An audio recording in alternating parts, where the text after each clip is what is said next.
Being obsessed with your own original character is so awesome, because everything you say is right. No headcanons, we die like men. It's so rad. Like, you can say whatever you want, and it's immediately true. This is much healthier than me going, but what if he doesn't like lemon cake? Or whatever inane thing I'm trying to figure out.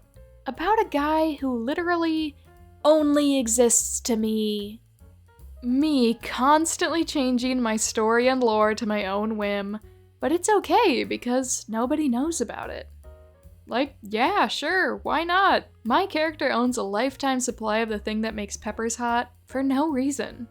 Or like, my character Michael owns a bunch of guns and gives them women names, because he likes his guns as much as he loves women. A lot. Or my character Cornelia has an underground weed lab to make meds. The 17-year-old girl. Yeah. This applies to canon characters too, if you're not a coward and make them your OCs. Copyright law isn't real. I treat my OCs like my employees, and I'm their egomaniac regional manager. What I say goes. Yes, exactly! I can go as nuts as I want, it's my world. One angel wing, one devil wing, and that's the way I like it. There is no cringe, only delight and whimsy. Me when I say I think when I'm talking about my OCs. Girl, you know. Unless you're indecisive, then it's like, I think they like this? I don't know, that might change, so don't take it as fact. Everything you say is right, and yet I still call them headcanons anyway. The fandom language demon takes over. I am not in control of my OCs. They are in control of me. I headcanon my OCs because the guy who created them, me, is too much of a freaking coward to make it canon. Having headcanons about your own OCs is great too, though. There's something freeing about having things I believe about my characters, but don't feel beholden to include anywhere in their canon, and wouldn't mind other people interpreting them differently. To be honest, I love not making things canon with my OCs. I love putting hints, but not locking anything in. Everything you say is right. Sorry, I must be on a whole other level because I have been wrong about my own characters so many times, and discovering the truth is always more exciting than whatever I thought I knew. Everything you say is right. Incorrect. Sometimes I think something and then remember. Sometimes I forget my boy even has a pet pigeon. Everything you say is right. Except for when it's not, and I have to do the walk of shame to redact it. False. My OCs are an enigma, and I have no idea what they're doing at any given moment. That's why I never post about them, because what if I'm wrong? I do not know who the what they are, even though I made them. You say this as if the OCs themselves won't descend from their lore solely to tell you that headcanon sucks, and actually it's the complete opposite.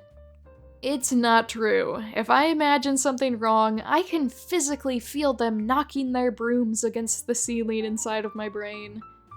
Not everything I say is right. I look at my characters and go, who are you? I get their backstory wrong all the time. Sometimes I feel like I'm learning about them as I'm writing. Then I gotta reread everything to make sure I'm not making plot holes. Like, did he always hate fish? Or have I given him fish before? Did he always like stealing, or was that just a placement trait? Learning who my characters are is part of the fun of making them for me. I love being wrong because it helps me figure out what is right for them. Everything you say is right. Yeah, until you have contradictory headcanons about your OCs. Ooh, I love them being friends, but I also ship them. Do I like this character better as a pathetic sad boy or a T-girl? I love a bittersweet ending, but I want them to be happy, ugh. Everything you say is right, even if they directly contradict each other. Schrodinger's death. My character Tommy both died from a climbing accident and was murdered. I argue with myself when I give my OCs headcanons. I love getting to make stuff up and then go, actually, that's stupid, and change it. And no one has to know because it's all happening in my brain. But also it's so horrible because you know nothing will ever be true because they exist nowhere but your mind and maybe a few apps on your phone. The problem is, I am not even remotely a writer, so really, all I do is rotate them in my head. No headcanons, barely even any canon, just Blorbo. Me when I know as little about my OC as everyone else does. Most of the time, I feel like I'm some hermit scribe stalking my OCs through their natural habitats, narrating to myself like a David Attenborough documentary. Which is why everything they do after conception is a freaking surprise. My character Venna with 5 wives, Shiloh being God, Athaios deciding the only way to save Jared is via murder, Jet Marcus and Yvette being poly, Neve being a dragon sexual only, Visago being obsessed, devoted, and so freaking whipped for Shiloh he stages a millennia-long intervention to give her exactly what she wants, Lysander's mess. Anyway, ask me about my OCs, there is so much lore and I'm dying. I have finally made original characters I like enough to become a bit obsessed, and I'm having the time of my freaking life. If you make an OC that you are genuinely insane over, like you are obsessed with this freak and can't stop thinking about them, then it will rub off on other people. The virus spreads. But, and this is the most important part, you have to be insane about them. You can't just make an OC and be normal about them. They have to consume your thoughts. Everyone who's reblogging this and saying in the tags that they don't talk about their OCs online much, just do it. Have fun. You will make friends. This is your sign to infect me with all your OCs too, and let me know if mine have infected you. My friends have been afflicted with this. My OCs spread like a plague. OCs are contagious. This is true. Every time one of my friends says something reminds them of my character Susie, or they had a thought about her, I'm like, huh?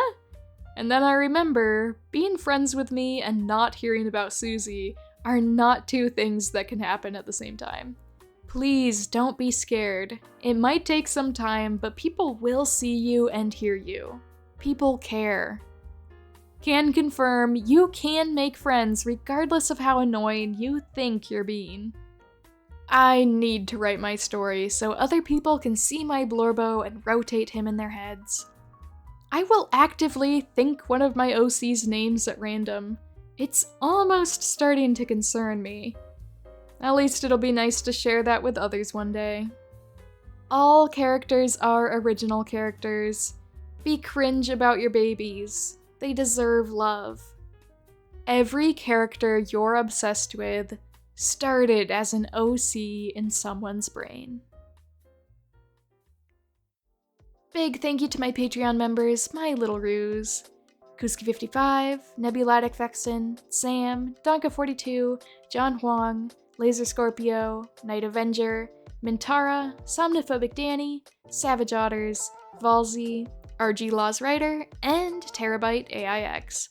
Thank you so much for your extra support on Patreon, it means the world to me. Hope you guys are doing well. I'm forever wishing you the very best. If any of you have got some original characters, feel free to talk with me about them on Patreon. I'd love to listen.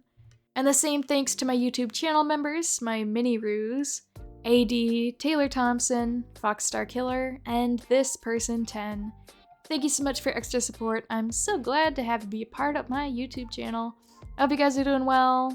Keep on being awesome. I really appreciate your lingering presence here. And thank you to everyone else who watched. And feel free to ramble as much as you want about your original characters in the comments. I would love to read through those. Everyone is so wonderfully creative and comes up with so many exciting different character concepts and universes, and you can never get bored of seeing new characters. I just love it so much. So I will see you in the next video, guys. Hope you have a great end of the year. I'll see you soon.